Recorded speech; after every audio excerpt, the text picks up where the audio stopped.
Saya anak Tuhan sejak lahir. Orang tua saya Kristen. Saya lahir dari keluarga miskin. Ibu saya tukang jahit. Ayah saya tukang betulin mesin tik.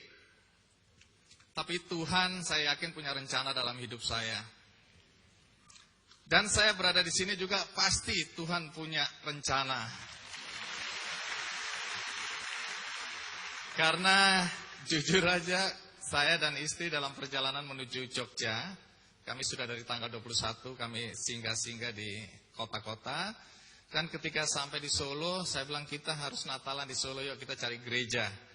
Nah, cara paling gampang browsing. Begitu di Google saya lihat ada gereja di sini, saya bilang yuk besok pagi kita ke gereja. Jadi hari ini saya berada di sini karena saya lewat di Solo. Baik, karena diminta ada kesaksian. Yang banyak dibaca adalah kesaksian saya ketika saya menulis di Andy's Corner ya, di website saya, tentang bagaimana kesaksian bahwa Tuhan itu ada. Ketika saya remaja tumbuh dan mencari identitas diri, pada saat itu saya melihat hal-hal yang menurut saya tidak cocok dengan prinsip-prinsip yang selama ini diajarkan di gereja. Beberapa jemaat saya lihat karena bertetangga di luar gereja, mereka kasar dengan istri-istri mereka. Bahkan saya menyaksikan sendiri ada yang memukul istrinya. Dari situ saya bilang percuma dia bicara tentang kasih, tetapi dalam perilaku sehari-hari tidak ada kasih di situ. Jadi saya mulai tidak percaya pada gereja waktu itu. Untuk jangka waktu yang lama. Istri saya bapaknya tentara, tetapi dia satu-satunya yang Kristen. Atas izin orang tuanya dia memilih agamanya. Orang tuanya sangat demokratis.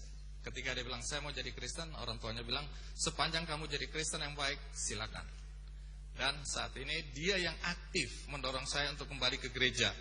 Jadi satu hari berkali-kali ya anak-anak dibawa ke gereja, dia selalu bilang, "En, kamu adalah kepala rumah tangga. Kamu harus memberikan teladan." Saya bilang kamu aja. Karena hati saya tidak bisa berpura-pura untuk ke gereja, kemudian saya tidak terlalu percaya pada gereja.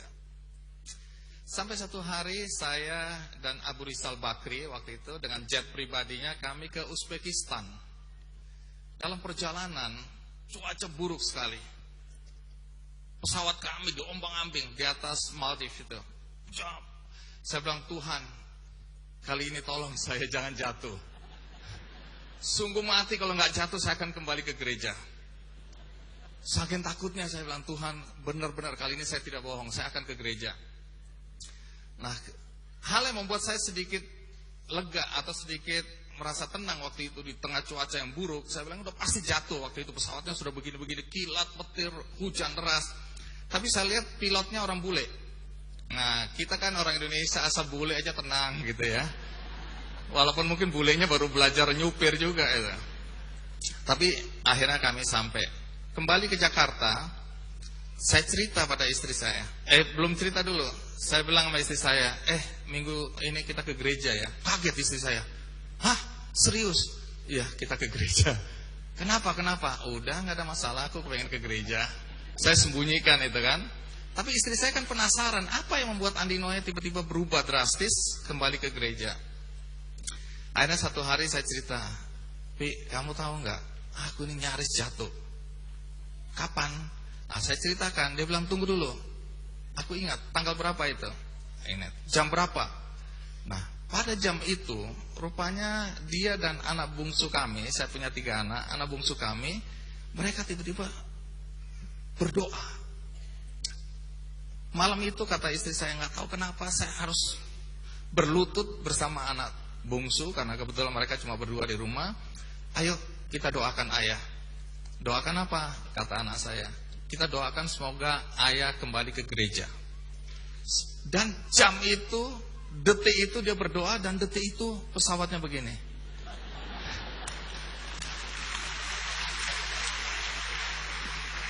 Sejak itu saya bilang sama istri saya, jangan sekali-sekali kamu berdoa seperti itu kalau aku lagi terbang. Deg-degannya luar biasa. Jadi saya bilang lain kali doanya waktu aku di darat aja, jangan di udara. Saya ini penakut naik pesawat. Jadi pada saat itu memang doanya dikabulkan dan sejak saat itu saya ke gereja. Yang ingin saya ceritakan, kalau Anda mau pulang silakan, saya menggantikan Anda hari ini. Jangan.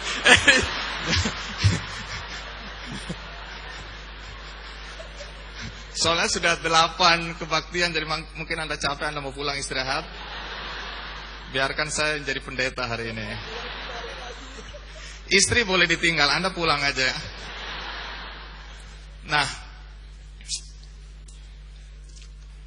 satu hari kakak saya punya 2 kakak perempuan,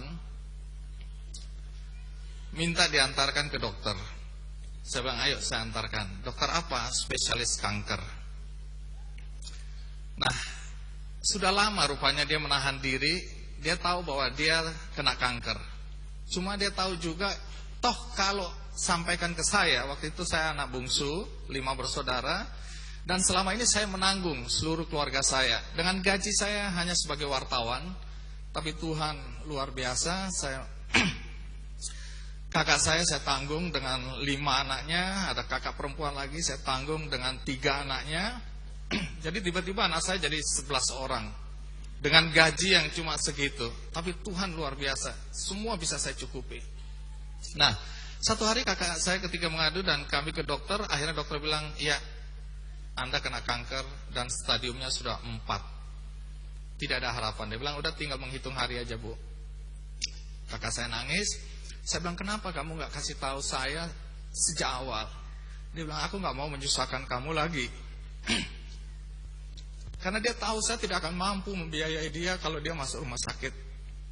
Karena dengan beban yang saya pikul aja sudah berat sekali.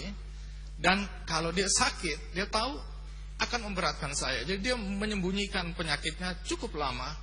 Sampai akhirnya dia tidak tahan dan dia sampaikan ke saya dan sudah stadium 4 dan terlambat. Saya bilang kita harus usaha. Dia bilang udah gak apa-apa, aku udah siap.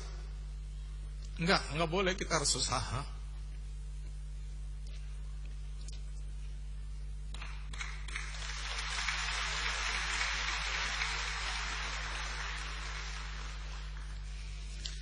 Akhirnya kami ke rumah sakit Darmais dan dokter bilang memang harus dibuang, dipotong. Itu satu-satunya, setelah itu baru dikemo, usaha terakhir. Saya bilang kita harus lakukan. Dia bilang enggak usah. Begitu lihat biayanya, saya hampir pingsan memang. Karena hari itu gaji saya tidak cukup. Bahkan saya udah mulai bingung, ini harus pinjam ke siapa lagi untuk bisa menutup biaya. Tapi saya bilang enggak, kamu harus ke rumah sakit. Entah bagaimana nanti biayanya. Nah, malam itu karena saya tidak tahu lagi saya harus mencari uang dari mana, saya berlutut. Ini sebelum saya kembali ke gereja. Jadi ini sebelum kejadian yang pesawat digoyang tadi, saya tidak ke gereja. Tapi hari itu saya bilang, saya tidak punya jalan keluar selain pada Tuhan. Saya berlutut sendirian di kamar. Saya bilang, Tuhan, sebagai manusia saya sudah tidak tahu lagi bagaimana caranya.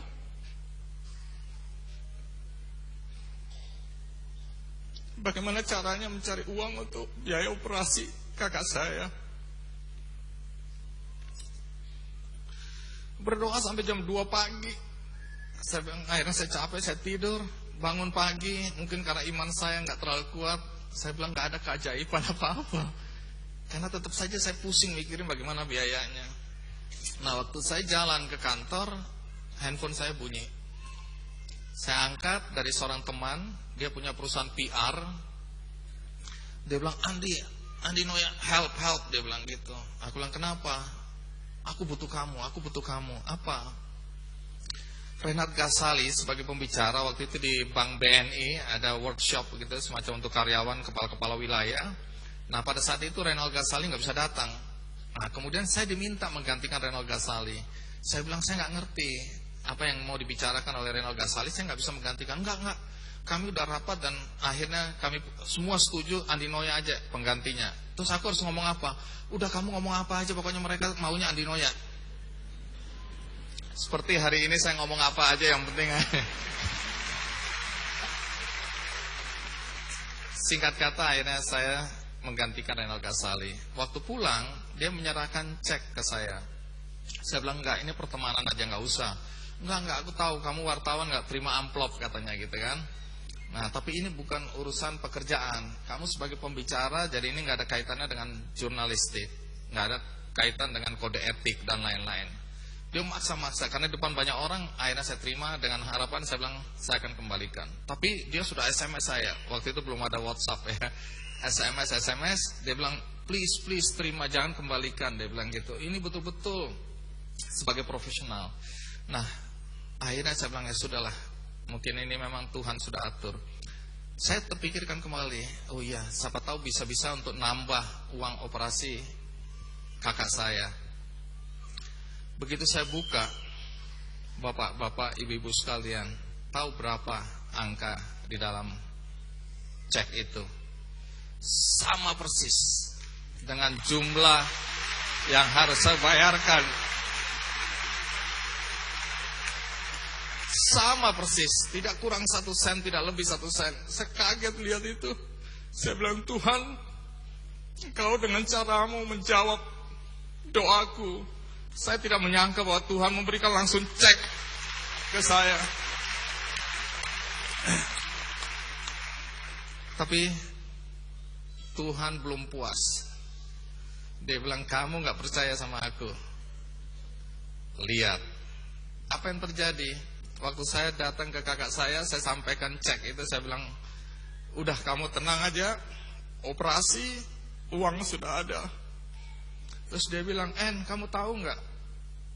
Tadi malam Surya Paloh datang. Waktu itu kami belum punya Metro TV, saya masih kerja di Media Indonesia. Surya Paloh, ngapain? Surya Paloh adalah pemilik Media Indonesia waktu itu, sampai sekarang. Nah, saya bilang, ngapain Surya Paloh? Nggak tahu, dia datang aja besuk aku. Loh, saya nggak cerita sama sekali ke Surya Paloh bahwa kakak saya sakit. Terus apa kata Surya Paloh? Dia bilang, mulai hari ini sampai kapanpun juga seluruh biaya saya yang akan tanggung. Dan itu dia buktikan 1 tahun lamanya dalam perawatan. Karena 1 tahun itu kakak saya tidak pernah keluar dari rumah sakit. Dia setiap hari berada di rumah sakit. Dan kakak saya imannya luar biasa. Karena dia mengajarkan saya, dia bilang, dia panggil saya Andy.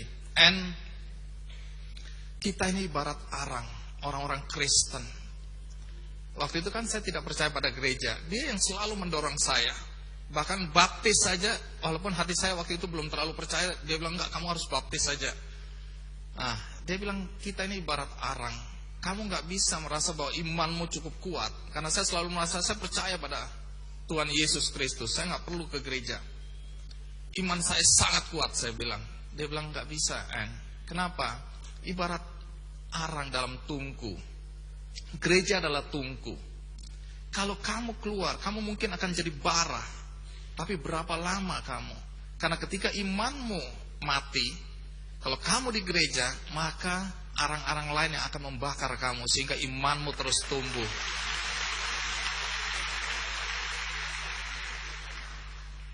Jadi 1 tahun lamanya kakak saya di dalam pengobatan. Akhirnya kakak saya meninggal. Tetapi yang membuat saya bahagia adalah dia meninggal secara terhormat. Dia meninggal dengan perawatan terbaik. Dan itu karena Yesus Kristus Tuhan kita. Terima kasih.